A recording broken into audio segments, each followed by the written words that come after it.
Good morning. It is Friday. I had to think about that for a minute.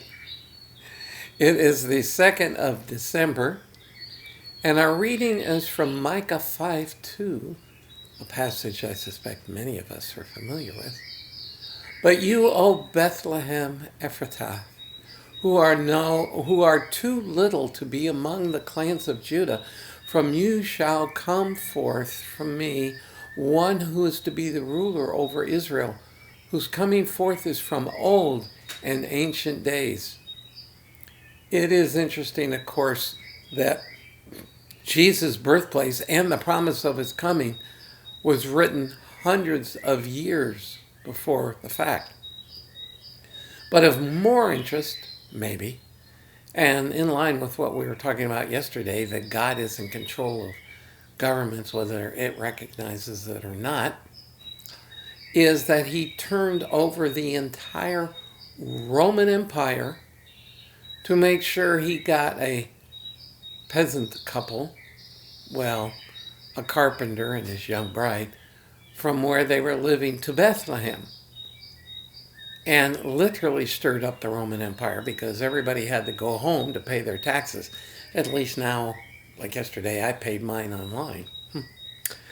And so this is another example or a validation of why we can trust in him, why we can be secure in the knowledge that regardless of what men do, regardless of how things appear to be going, God is in control. God is moving forward his program. And even if that means allowing things to get worse so that at some point he does bring about judgment, he's even allowing that because at some point he's going to clean up our mess for us.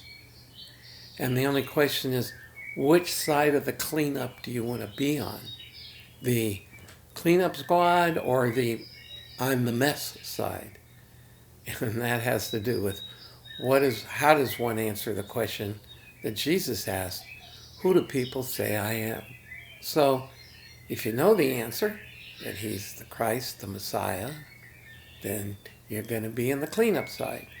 If you know that answer, share it with somebody that doesn't, so that maybe they can change sides as well. And so that's just one more thing to think about as we move towards Christmas Day. Meanwhile, have a great Friday, and I'll see you again tomorrow.